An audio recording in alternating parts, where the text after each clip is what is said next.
Hello, welcome everyone. Hi, I'm Mike Elson, founder of voicelessons.com. With me, I have Dr. Matthew Edwards. Dr. Matt, thanks for joining Hey, today. happy to be here. Awesome. Well, welcome. Always enjoy these live Q&A questions that we get. So over the week, if you haven't tuned into our show before, we go over some of the questions that come in. We have real singers like you out there. Sometimes even voice teachers ask us technique questions. So we get these questions, we bring them on the show, we go over them live. So we're going to jump into our first question today, which is, let me bounce over to the sheet. There it is. Okay, cool. So question number one, how can I get better breath control? And this one comes in from Shay. Great. So, Shay, there's lots of things that contribute to managing your respiratory system, right? So let's start with just the basics of easy, steady, consistent inhalation and exhalation, because for a lot of beginning singers, that's really where we need to be spending time. And so this is going to be very similar to meditation or mindfulness exercises. We're going to do what's called box breathing to start. And so what I'm going to have you do is to breathe in for a count of 4. Then I'm going to have you suspend and hold on to that breath for a count of 4. Then you're going to exhale, and we're going to exhale through a blowfish position.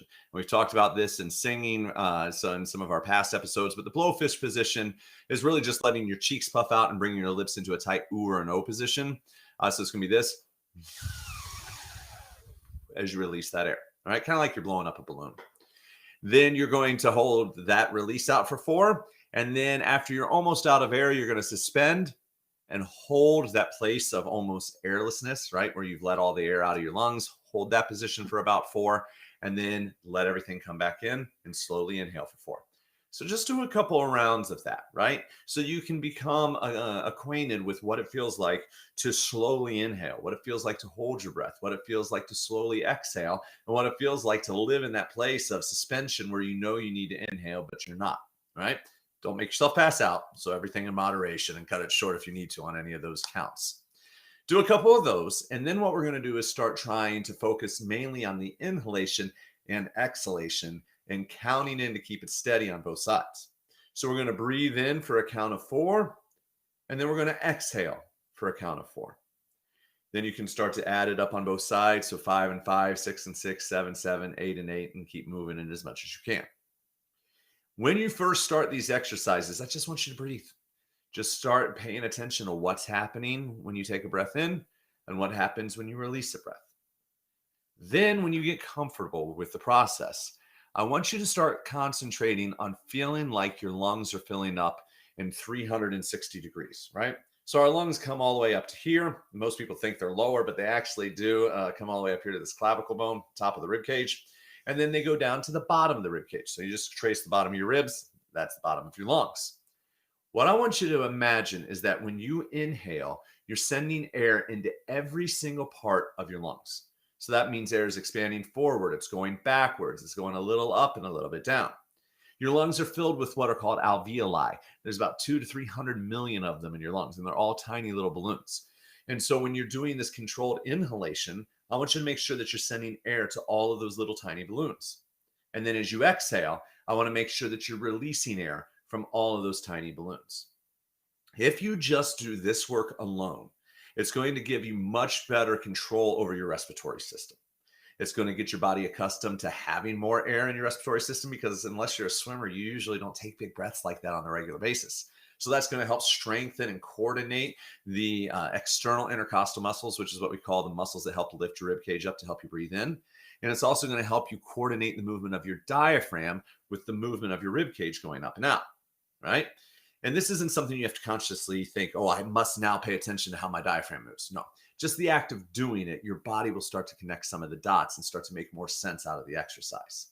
Then pick up a song you like to sing and think about taking a quicker controlled breath. So maybe instead of that 4 that we started with, try to get it down to 1 second. Just going, breathe in and then sing, and resist that collapse, keeping that rib cage buoyant. So it feels like you're still in that position that you inhaled in, where you had allowed that air to expand in 360 degrees. Live in that. and slowly let your lungs collapse and your rib cage come along with it as you're doing that blowfish release, that release. And what you might find is not only is this going to give you better control of your respiratory system for singing, but it's also going to stimulate your nervous system. And if you're somebody who struggles with any kind of anxiety or performance anxiety, or you just sometimes feel a little bit overwhelmed, you may find that doing this breathing process is also going to bring some calmness to your overall being and make you a more effective performer. That's great. Now, I love everything you just said, and that's the breath part. Now, when I read this question again, Shay, I sometimes like to change breath control to breath management. Yeah. So don't forget that you can have the best tank, you can have the best lungs underneath, but if we don't have the registers and we don't have the vocal cords, they actually check, the glottis actually is checking that airflow coming through. So if this is wide open, you could try to get the best control you want, but too much air will escape too quickly. Like all the air will just fly out of the balloon. So I think we have another question coming up on registration. Well, we'll go too deep into that, but just remember, there's the breath part of the vocal instrument. And so we've got all the breathing stuff. And Matt, I wanted, before we leave this one, I think you mentioned in the course something about like a combined way of breathing. So it's not just, down and out. It's not just, there's different ways to go. So do you want to talk a little bit about that? Sure. Yeah, we can go into that. I was trying to keep it simple tonight, but yeah, okay. I'm happy to take it more complex. So to pick up on what you had just mentioned, Mike, about the vocal folds regulating air. Shay, what you want to do is remember that the vocal folds are the valve to the rest. That's the word I was looking for. Right? Valve, right? Yep. So think about a garden hose that has one of those twist top things, right? You you twist the nozzle and it puts out a stream, or you twist it the other way and it sprays it out. Okay. When you make those adjustments on that nozzle, sometimes you'll hear a difference in the whining sound of the water going through the spigot, right? Because when you start narrowing it in, it builds up back pressure, and then you start to hear the whine on the spigot. And then when you start letting out more air, you don't hear the same pitched whine because you're releasing all that air. Your vocal folds are doing that same thing.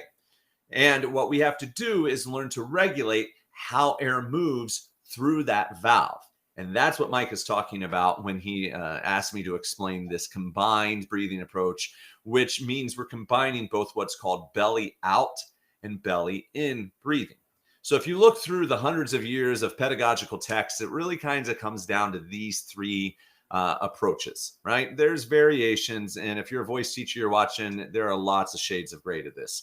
But for singers, I think if you focus on these main three ideas, it can give you a starting place. And then when you work one-on-one with a coach, you'll at least have an idea of three options. You will have experimented with them, and then you'll be ready for the coach to help you find what works best for you. In the belly out method, what you're going to do is really focus on rib cage expansion. So when you inhale, you're going to breathe in, and you're going to keep the ribs out and keep your abdominal wall relaxed. So that's considered belly out, right? Some teachers talk about pushing the belly out. Sometimes that can help if you have really strong abs and you need a visual to get them to relax. But for a lot of other singers, pushing actually causes tension. So we want to feel though that the belly muscles, those abdominal wall muscles, are relaxed enough that when you inhale, everything just moves down and out. And if we stay in that place, we consider that resisting the collapse. Now, we don't want to get rigid, because if you try to resist rigidly, bad news, right? My friend Dr. Kari Reagan talks about this in her book, A Systematic Approach to Singing. And she uses the term buoyancy, which I like a lot, right? Because I think about, I like to go out on boats. You see those buoys and they just kind of rock in the water, and they change with the waves. And if there's a big wake, then they really move. And if the water's calm, they just stay. Well, the valve is going to determine a lot of what goes on with the breath. And so if the respiratory system is buoyant, then it can respond to what the valve is doing. When the valve is only letting a little bit of air out, the rib cage is going to want to stay up to resist the collapse. But then when you let go of a lot of air for a high note, you are going to start to feel a deflating sensation. And that's okay. That's buoyancy, right? If we get too rigid, then we lock and hold out, and that could be bad news. All right. So that's resisting the collapse, belly out breathing. Now, the other method a lot of teachers will use is belly in, which means that as soon as you initiate phonation, you contract that abdominal wall. So in that method, I focus a lot right here. I breathe in. And then as soon as I sing, E, you start to crunch those abs.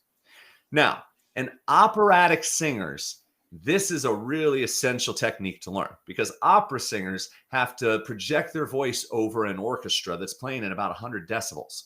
So you have to get this thing called a singer's formant. It's not pure raw power. There's a resonance thing called the singer's formant, but you still got to put out some sound. And to put out that amount of sound, your valve needs a little bit of help, and that help comes from abdominal contraction. Now, soprano voices or countertenor voices, people who are up in that, that vocal quality has a lot more air releasing through it. We talk about it in what's called a closed quotient. In the closed quotient, how much of the time in 1 second that the vocal folds are closed in head voice is way less than what we would see in a belt voice or a chest voice. So when you're in that high flow state, that you're going to need to help accelerate the release of air from your body. And to do that, you're going to take that nice full breath in, feeling that 360-degree expansion. Then you're going to slowly start to contract your abdominal wall like you were doing a plank or a crunch. And when you contract and engage those muscles, they attach to the rib cage. They attach your pubic bone up to the bottom of the ribs, and it's going to help pull that rib cage down, which acts as a billows, kind of like you use when you're starting a fire. It pulls down on that rib cage, which helps accelerate the air's movement through your vocal folds. And as I said, for certain situations, that's going to really make a big difference. Now, if you'll notice, I said in both of these in certain situations. In certain situations, that buoyancy is really important. And in other situations, that abdominal contraction is important. And that's what I call the combined method. In the combined method, you're going to inhale and you're going to maintain that expansion, that buoyancy, and you're going to relax your abdominal wall, much like the belly out. But then as you sing the song, if you start to get louder, you start to add some breathiness, you're going to contract your abs slightly at those moments to help accelerate the air. And then if you come down out of a high note and it gets breathy, you may relax that abdominal wall again and just let the air release on its own. So you use the abs when you need them and you relax them when you don't.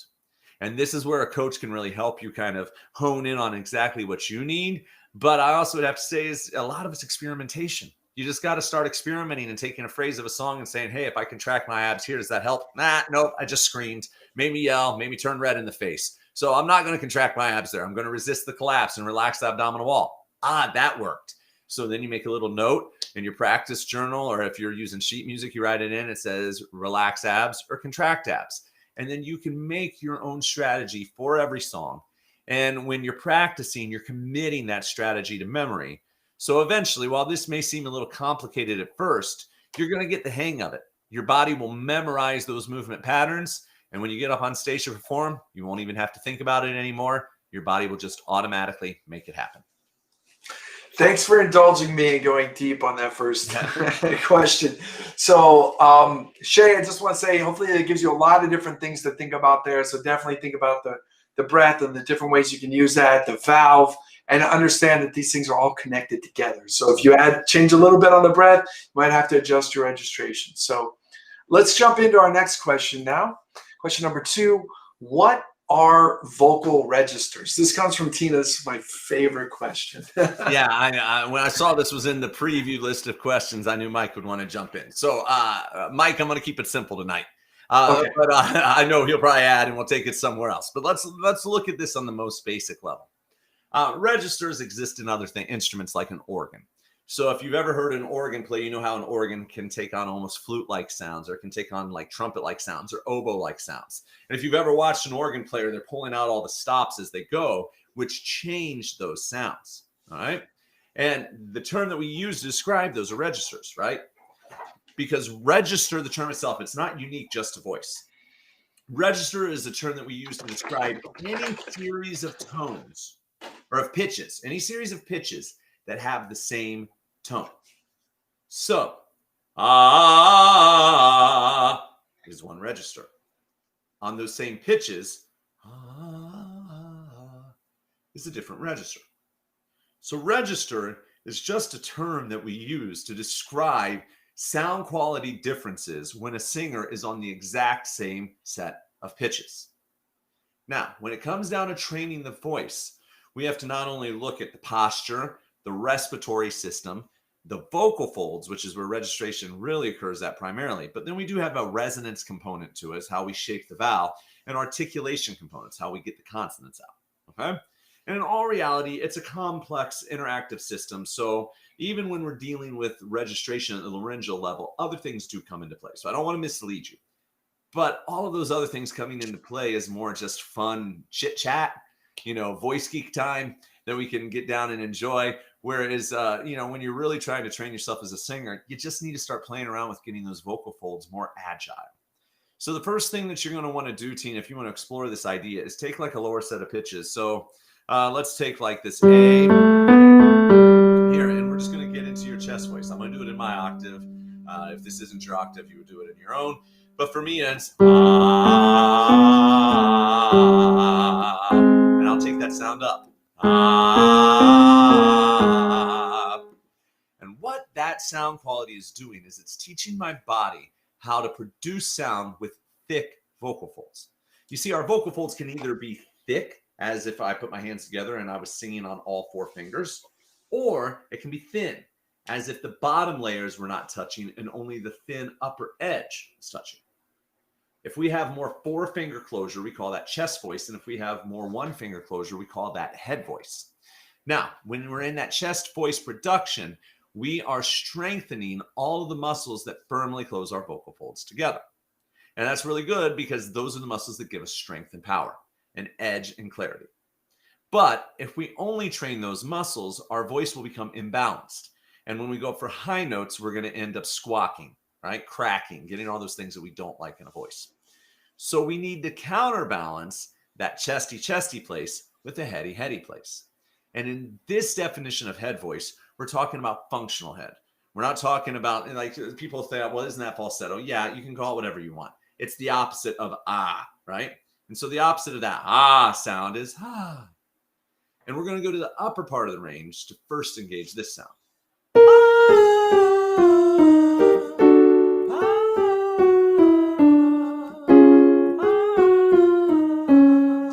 just going to take it down and take it down and take it down. Now, we haven't dealt with the pitches in the middle. And that's because in those pitches in the middle, you have lots of options. And that's what we call mix. Okay? Mix can be divided into chest dominant mix, meaning it's got more chest-like qualities to it, as compared to head dominant mix, which has more head dominant qualities in it. So what we're going to do after we isolate pure chest and pure head is start going into that middle zone. And as we go into that middle zone, we're going to want to try taking full chest up. Ah. We're going to want to start thinning out. Ah. Ah. Then we're going to bring head voice down and try to blend into that.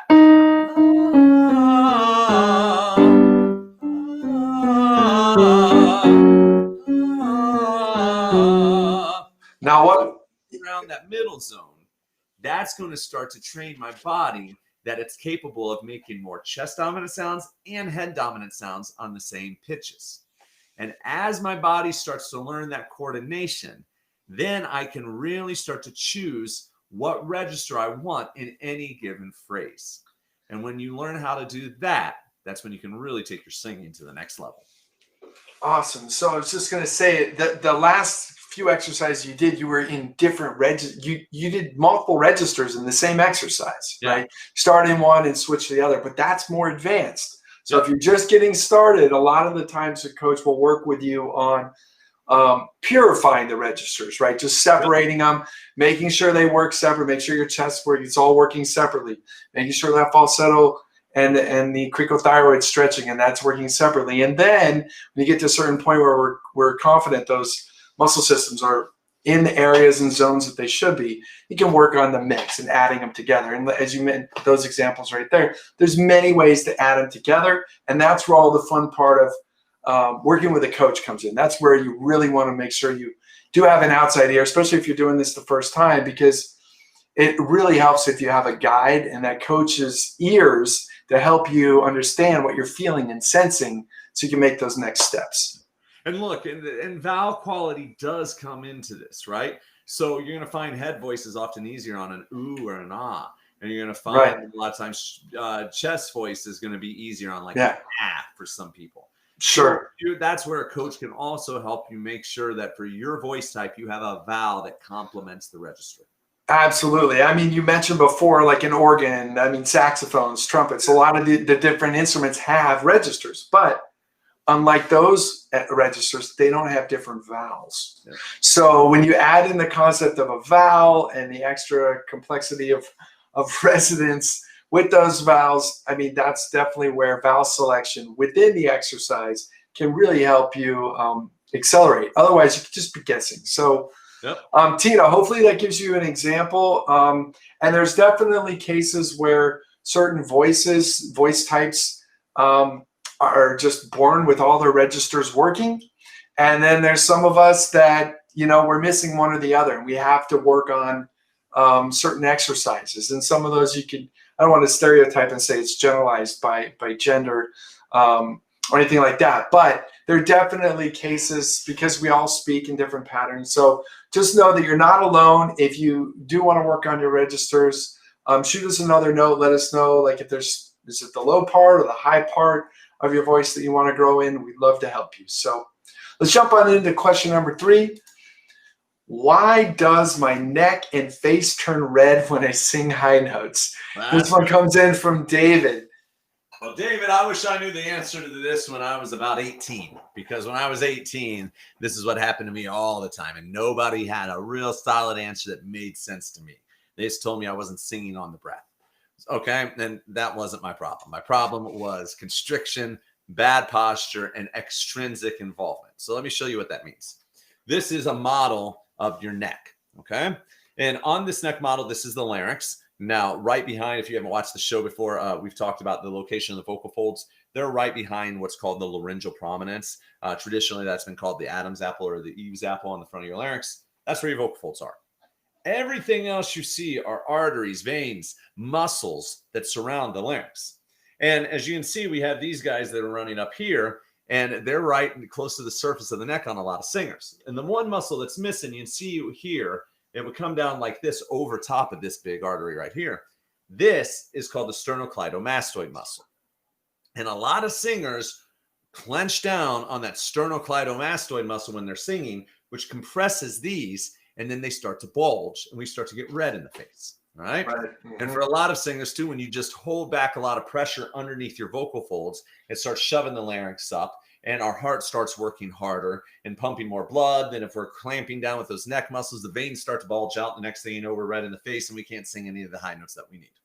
So since we just talked about register, the first thing I would say is you want to check your mix and see if your mix is too chest dominant, because a lot of times that is the issue, right? It's a chest dominant registration. That chest dominant singing is pushing those vocal folds together so firmly. Air pressure is building up underneath. It's shoving that larynx up, and that's what's causing that overpressurization that leads to veininess and redness.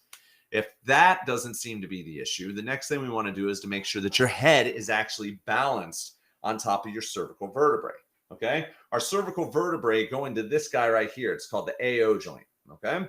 And so your cervical vertebrae should stick in that AO joint, and your head then moves from that point. For a lot of singers, they've mapped out their body to believe that their spine connects like all the way back here on the back of their skull, and they try to move everything from there. That's not where it is. It's right there, literally right in between your ears. So if you put your fingers right in your ears and imagine drawing a line, that's where that AO joint is. So we want to make sure our head is balanced on that AO joint, and those cervical vertebrae connect to the thoracic vertebrae right here near our shoulder blades, and we're not in some stiff place, but rather in a place where it's all just balanced out. Because if you're not balanced, muscles like that SCM, that sternocleidomastoid muscle, will start to clamp down, and they'll pull you out of alignment. And then again, they put too much pressure on those arteries and veins in the neck, and they're going to start to pop out. If it's not posture related, then we're going to look at just general constriction, because a lot of singers, in their effort to get a strong voice, a strong chest voice, they start to squeeze all of the swallowing muscles that are in the neck. And then a lot of those neck muscles come along for the ride. And if you're getting into that issue, the one simple exercise I can tell you is to try laughing through your phrases. So if you put your fingers on the side of your neck and go, goog, goog, goog, and then go, ha, ha, ha, you should feel those constrictors go in on the goog and release on the ha. So you could take, a trouble spot or a vocal exercise that you like and laugh through it on ha, and see if those muscles let go. And if they're not letting go, this is a place that a professional coach, an evaluation with a coach, could really give you a jump start on your work, right? It could be something called muscular tension dysphonia, which means that the muscles have become so chronically activated inside of your throat that we're going to actually have to do some laryngeal massage to start to release those. That can also be tied into anxiety or other trauma that you may have experienced in your life. And there are therapists who know how to help get that out of the way, get it out of the way in a couple weeks. Next thing you know, you're going to be singing great. It could be tongue tension that's creeping its way down into your throat. It could be jaw tension that's working its way down into your throat. So instead of throwing out the 20 different things that could, be causing this, I would say let's start with the registration, posture, and then that gug and ha feeling. And if one of those three things doesn't address this for you, then I try to get some guided feedback or a one-on-one lesson to find out exactly what is causing that in your voice, and then get exercises and strategies to overcome it and reset your body to its natural resting position. And then you can rebuild and get even more strength and power in your voice than you have now. Sorry, I muted. David, I hope that helps you. Matt, that's a great answer. Yeah, definitely. I mean, so many just great helpful tips. And I know you covered some of this in the course too. Yeah. With the posture and stuff. So maybe we got a great skeletal model in there. And then in the workbook, I walk everybody through these 6 points of balance, right? So knowing how to align your body up from the ankles, getting your ankles, your knees, your pelvis, your shoulders, and your arms, right? Your cervical vertebrae, that AO joint, knowing how your body's supposed to line up. And once you understand how your body is built and you get an accurate body map, it's going to be way more productive to practice, because you're going to be actually knowing what you're doing instead of practicing false patterns that don't actually align with how your body's designed. Yeah, absolutely. And I couldn't say more. It's about balance. It's about functional freedom, right? So, and not having constriction, right? So if your face is turning red and your neck is bulging up, right, then that means you got too much tension in the wrong place. So we want to work on, balancing the airflow and the muscular coordination. So next question number 4 for tonight. This one is a good one. What tips do you have for tongue tension? This comes from Javon, and I know, Matt, you love the tongue tension one. So I'm looking forward to this. I love dealing with tongue tension, because I just feel like it's something that is misunderstood and causes so many singers a lot of problems. And most of the singers I work with, I can get rid of their tongue tension in about 3 to 4 weeks max. It's usually 6 to 8 weeks. And how do I get rid of it that fast? Because I understand what's causing it, right? And what's causing it is not always tongue tension, but oftentimes a lack of agility in the tongue, right? So we all come from different parts of the country or different parts of the world, actually, on this show. And our language patterns vary considerably, right? So sometimes people ask me where my accent is from. It's a mix of Southern Ohio and Virginia via upstate New York and Louisiana, right? So I've got all these things that mix together and give me my own unique accent, and everyone's going to be very similar. Well, that accent comes from the way that we form certain vowels and consonants. But depending on what style of singing that you're doing or you're performing, those may or may not work. So if you're like an indie singer-songwriter and you've got some interesting pronunciation and it's not getting in your way, then it's fine. It's not really a big problem. It's a problem if it hurts. Like if you find you can't get high notes on certain vowels, then we need to address it. But otherwise, you might have some quirky pronunciations that people love. And so we want to leave that alone. But if you're on the musical theater side, well, then we're kind of going for what I consider like standard American English. It's what you hear on most TV shows and films.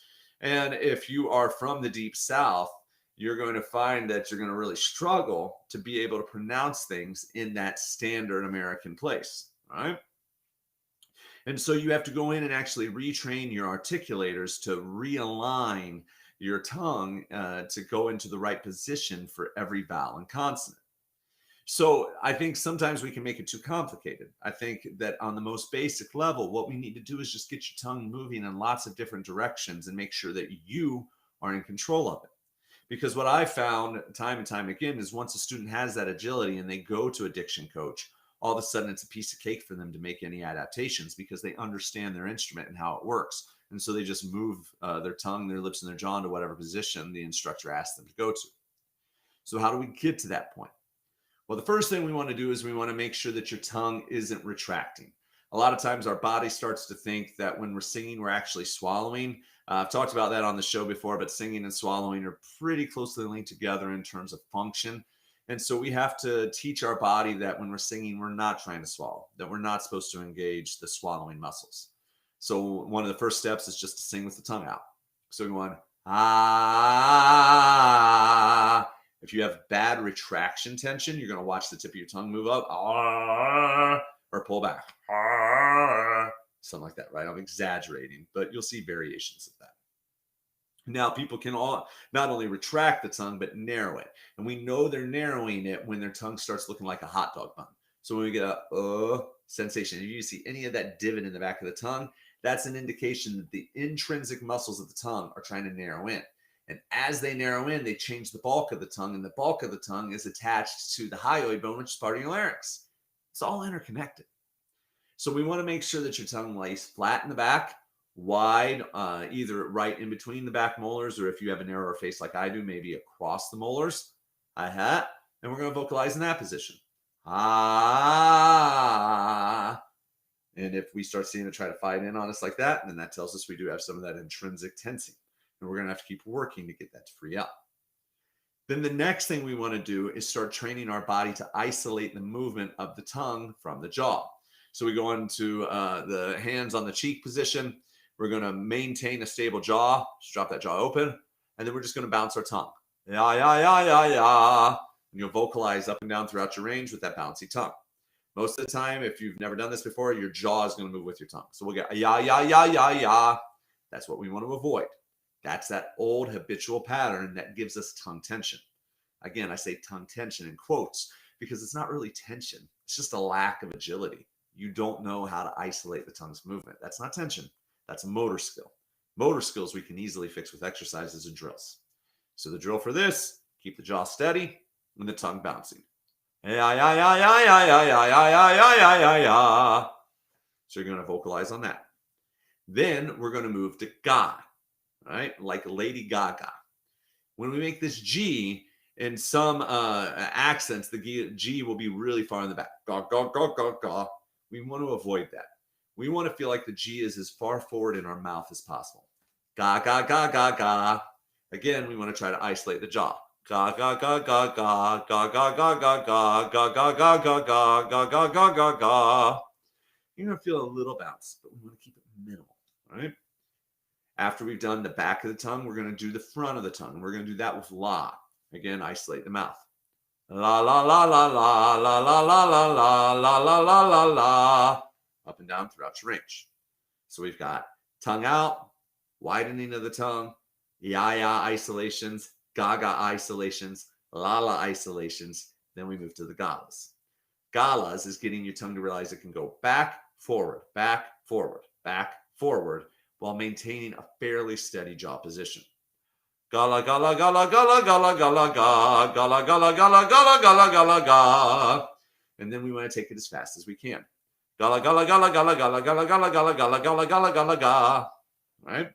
The faster you get it, the more you're building in that high degree of athletic agility inside of your articulators. It's going to make it really easy then to make adaptations to any vowel or consonant that you come across. Now, I've got a whole series of other tongue twisters and things. You can look around online and find tongue twisters of your own if you want to play around with that idea and just start drilling one of those every day and then put them on pitches until you get it to the point that any tongue twister you pick up is really easy for you to just spit out. And when you get to that place, that's when you know you have complete control of your articulators.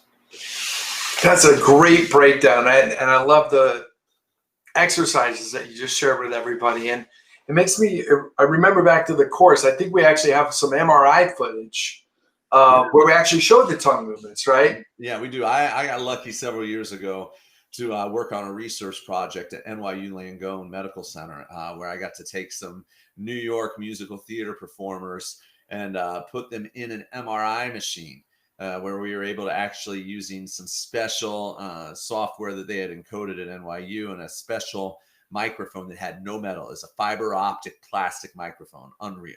right? But you can't have metal in an MRI machine. So we were able to get singers in the MRI machine with this microphone and capture a video of them singing.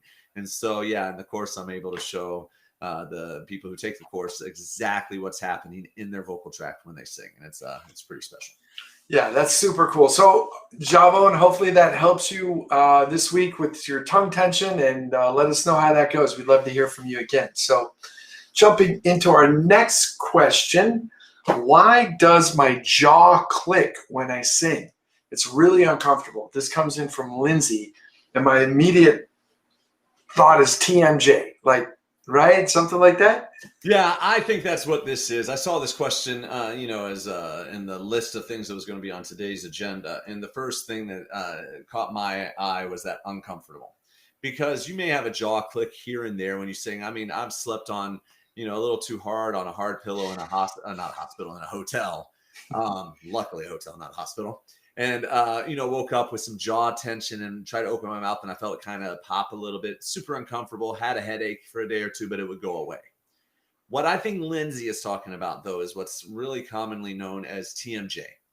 TMJ is actually the name of the joint, and it's this joint right here. It's called the temporomandibular joint, right? And temporalis muscle's right here. The mandible is this down here. So it's the joint that connects this area and this area down here. And there is a disc that sits in that joint, and it's actually held into place by kind of like a sling of muscles. The muscle is called the lateral pterygoid muscle. It's actually spelled Ptery. If you want to look it up, pterygoid, like a pterodactyl. And so you have a muscle on the inside, and then on the outside of that, a disc holding it into place. But sometimes one side of that muscle, there's ligaments that run through both sides, will get torn. And it's one of the few ligaments in our body that will not repair itself. So when that happens, you end up with an ultra elongated, a stretched muscle on one side and an ultra contracted muscle on another side. And what happens is when you go to open your mouth, instead of that sling doing its job and helping hold that disc in place, the contracted part of the muscle, the one that's tightening up too much, firing off too much, often on the inside, will then start to tug on the disc and pull it out of its space. And when that happens, you feel the bone grind against the bone, and that's when you feel that click, and then that disc will try to pop itself back in because your body tries to self-correct. So that's usually what's causing this clicking, and it is uncomfortable for people who deal with it. So this is one of those conditions that once you understand it, you're going to want to make sure that you take care of it, because it is a medical condition. So on the voice teacher side, when this comes through to me, I always make sure that we can do those tongue isolation drills that I just talked about, because tongue isolation from the jaw is actually part of the therapy process for TMJ patients. So you want to do that to make sure that your tongue's not fighting you. We also want to make sure that the posture is aligned well, because a lot of times people feel tender here, so they start to do weird compensations thinking they're helping, and they actually get into detrimental behaviors in their posture that actually are making things worse. So we want to get that posture aligned correctly and balanced so that we know it's not in the way. Of course, check registration, because again, we tend to compensate by doing things in our laryngeal registration that actually cause more harm than good. But you really want to make sure that you can get into a dentist and have them check it out and see what they notice. A lot of dentists are trained in how to handle TMJ disorders, and they may have a therapist that they like to work with. There's actually a therapy routine called the Rock Botto 6x6. It's a lot of tongue isolation exercises, but that are designed specifically to loosen up the muscles that have a hold on that sling to make it easier for it to stay, the disc to stay in its place. There's also something called the pterygoid release, which some massage therapists and chiropractors do. It's more of the domain, though, and the person I would go to and trust would either be some sort of a therapist in a dental office or specifically a physical therapist, because physical therapists are trained in this as well. And they use gloves, probably much better to get done post-COVID, and they stick a finger inside of your mouth and they reach all the way back to where the internal pterygoid muscle is, and they push on it. And when they push on it, the muscle will let go. It doesn't feel the best. It kind of feels like a little sting, a little pinch. But once that muscle releases, you're going to find it's a lot easier to open your mouth without that clicking and pain. It'll come back, and you'll have to go in and get that release done again. And eventually the therapist will teach you how to do it for yourself. But most of the time, that will start to provide some relief. And I have plenty of students who have learned how to do this, who just reach in and they loosen up their jaw at the beginning of their lesson and they feel much better. There are also night guards that you can wear inside of your mouth that help rebalance out your jaw while you sleep to make sure you're not clenching on one side or the other, which can also contribute to TMJ disorders, right? So in short, check things like your posture, registration balance, make sure that you can do the tongue isolation drills, then get in with your dentist the next time that you can and tell them that you're experiencing some clicking and you think you might have a TMJ disorder. They can check and look into it and give you more information and hopefully start providing and offering some solutions to this so we can get you back to singing without any discomfort. Awesome. That's great advice, Lindsay. I really hope that helps. Myself, I have TMJ. I have one of those night guards, and all I can say is there's no shortcut out of this one. You definitely got to refer out, go to the dentist, work with the specialist, and then make the adjustments to your singing. Just be aware of it, and you can definitely work around it. It's not going to limit you. You just have to know what adjustments to make. So cool. Let's jump into, I think we got time for one or two more, hopefully. This next one, okay, this is a good one. What does it mean if you have nodules? This one comes in from Melody. It's a great name, Melody. So nodules. Wow. Yeah. Oh, he's going to get out the larynx. Okay, I've got great. my larynx. We'll pull up the larynx in a minute. Okay, so first of all, understand that this is a vocal fold disorder, okay? And it is a completely treatable vocal fold disorder. It is not the career killer that it used to be. You will hear somewhere along the way that there's some famous performers that got nodules, had a surgery on it, and permanently lost their voice. That surgical technique is not accepted anymore, and nobody does it. Okay, it used to be called vocal fold stripping, where they'd actually strip away an upper layer of the tissue of your vocal folds. That's not what they do. Pardon me, excuse me. What they do now is actually voice therapy. And we do voice therapy because what usually is causing these nodules is agitating the lower levels of the vocal folds. So this is my larynx, not mine, but our model larynx. All right, so this is your trachea right here. This is the cricoid cartilage right here, thyroid cartilage here, and the hyoid bone is here up at the top. And inside we have the vocal folds themselves. The vocal folds start up here right behind that laryngeal prominence, what's traditionally called the Adam's apple or the Eve's apple, and they connect back here into the arytenoids. And they are set into vibration, as we've talked about in here. The air comes up from the bottom and it blows them apart, and they vibrate. Now, they're made up of multiple layers. The upper layer is called the epithelium, and it's made of epithelial cells just like your skin. And there are no scar-forming fibers in that upper epithelial layer. The next layer is the superficial lamina propria. And again, it does not have the kind of collagen fibers that lead to scar tissue. And when we sing, if we use a vocal fold closure that's only really relying on those two upper layers, the cover of the vocal fold, we're probably not going to run into trouble because there's no scar-forming fibers there. But singers want to get big sounds. And so what they do is instead of just vibrating on that thin upper layers of the vocal folds, they start pushing those vocal folds together too firmly.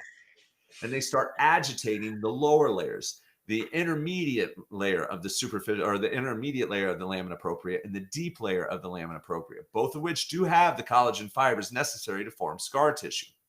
And when you start agitating those lower layers, those scar fibers start to form.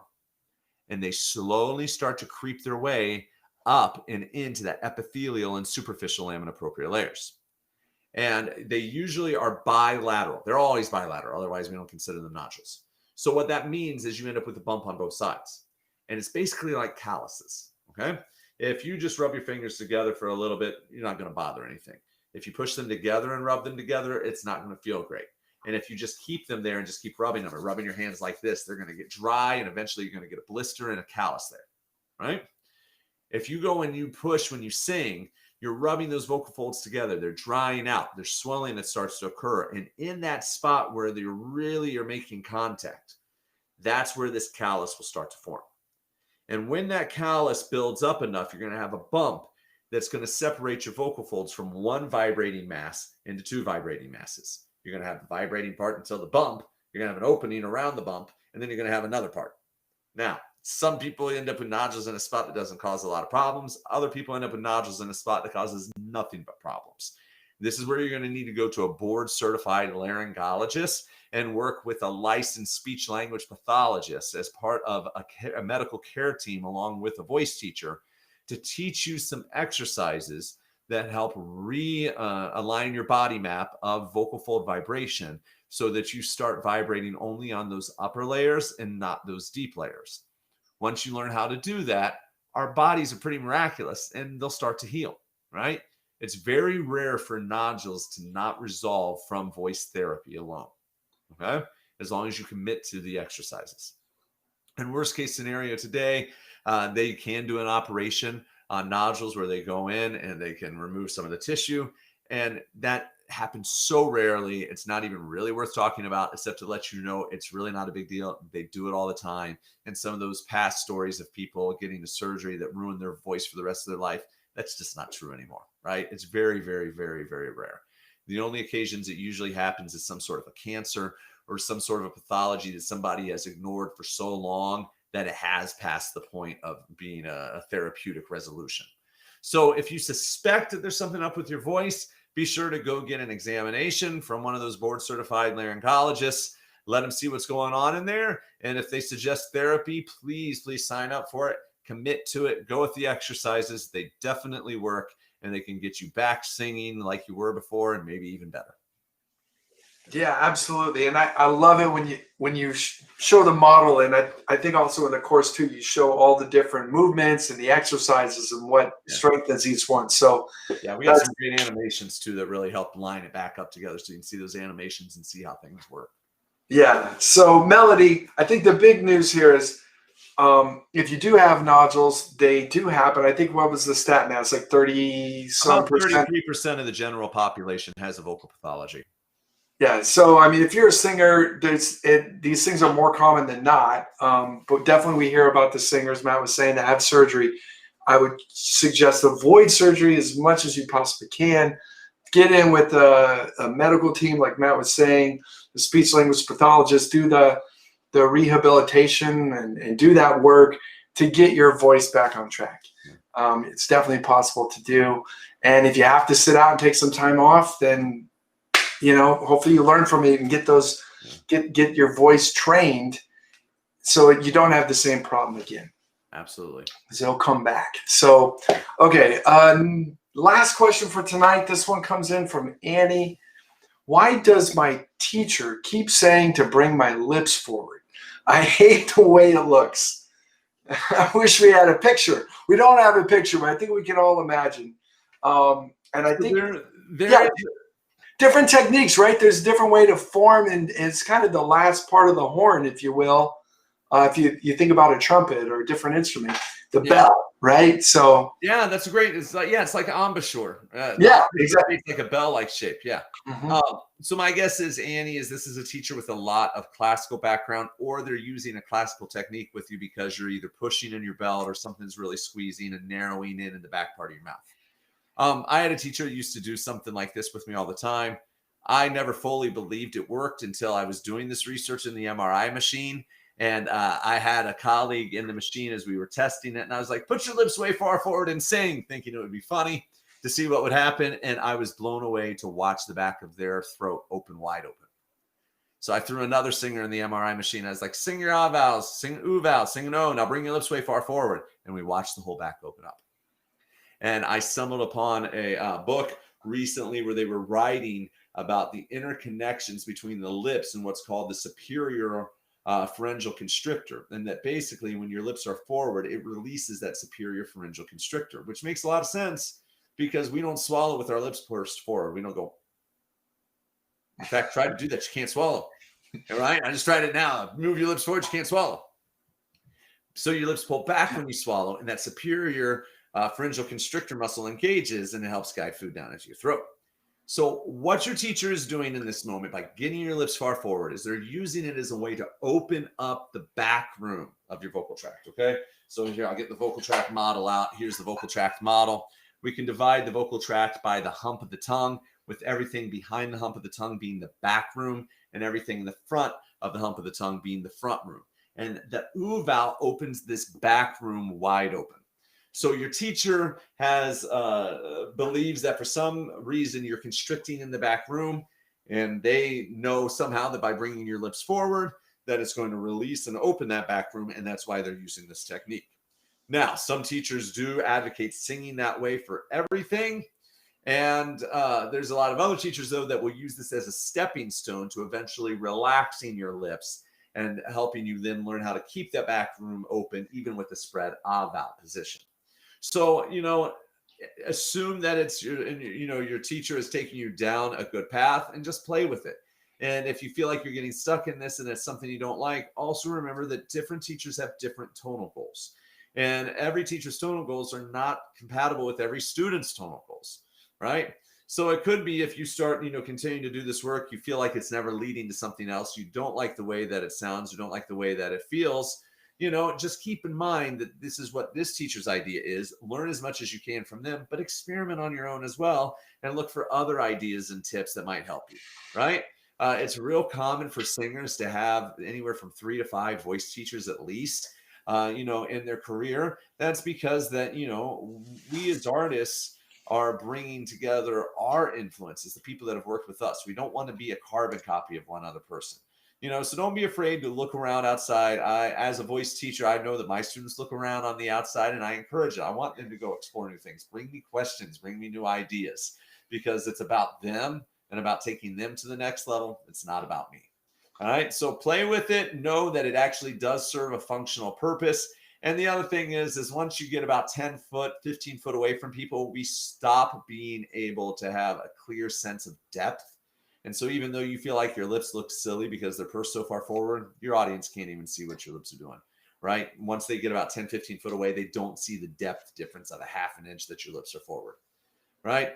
So don't worry about it. You probably are thinking about your lip position way more than any audience member is, because I can almost guarantee if you are singing a concert, the audience is not looking at your lips, okay? They're looking at the whole package.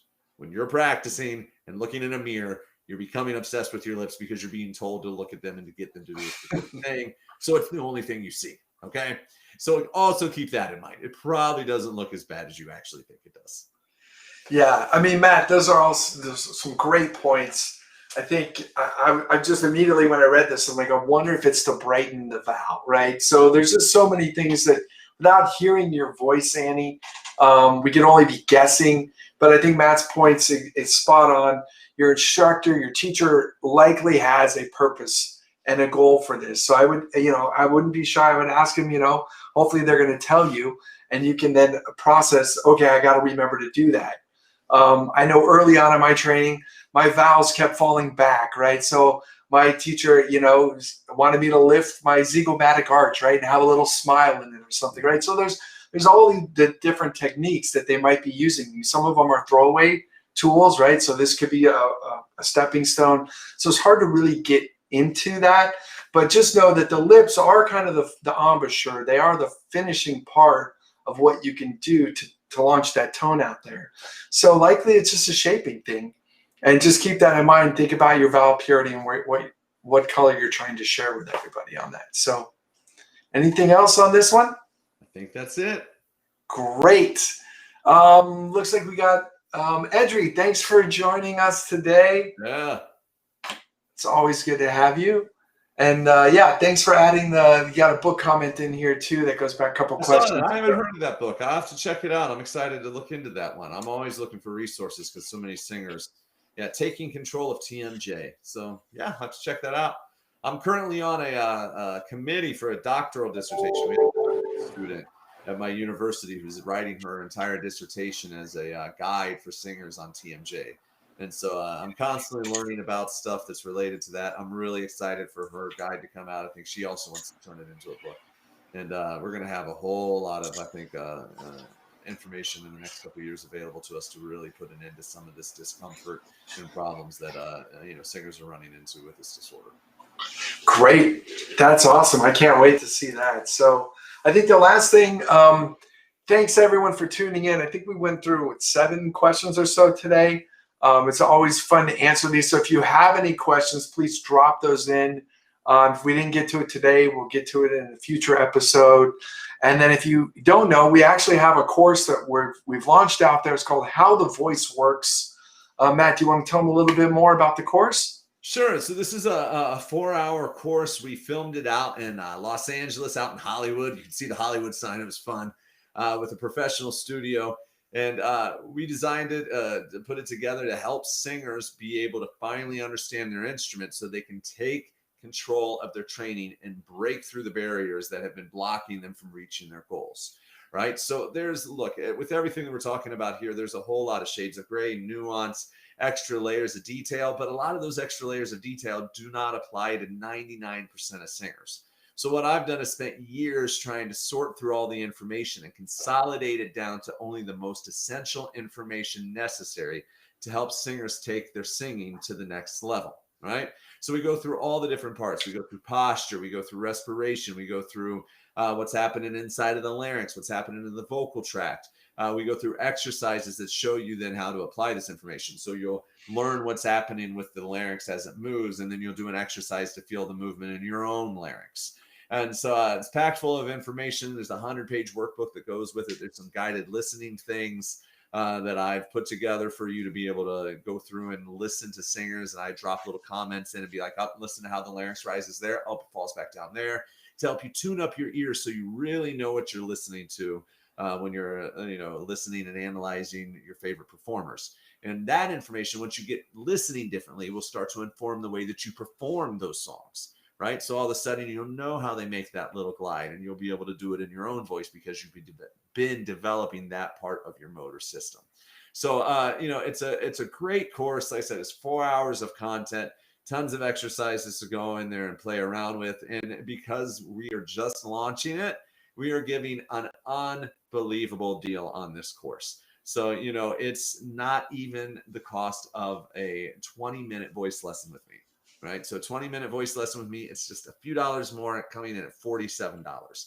So, if you're looking to gain some information about your instrument, you want to take your training to the next level, jump on over to the website, check it out, and you get a little preview of what the course looks like. You can read some testimonials from other people that have checked it out and dig through and see what's in each one of the modules. It's a great course. I'm really excited to share it with the world, and I'm especially excited to be sharing it at this price, making sure that it's available to anyone who wants to learn more about their instrument, stripping away some of the economic barriers so we can make sure that everyone has equal access. Yeah, absolutely. And for me, I'm super excited to be working with you on that course that's now out there so the world can see it. And I remember back in my high school days, my choir director, Kim Barkley, was like, you should go learn how the voice works, like what's actually happening at the larynx. And so for me, this is a culmination of that mission to be working with you, Matt, and making that happen, because this information wasn't out there. It wasn't out there 20 years ago when I started as a young singer, and in many ways, it's not available at this price point with all that information in a single package where you really can uncover how your voice works. So check it out if you guys are interested, and thanks for attending. Drop your questions in, and we'll see you guys next week. Bye.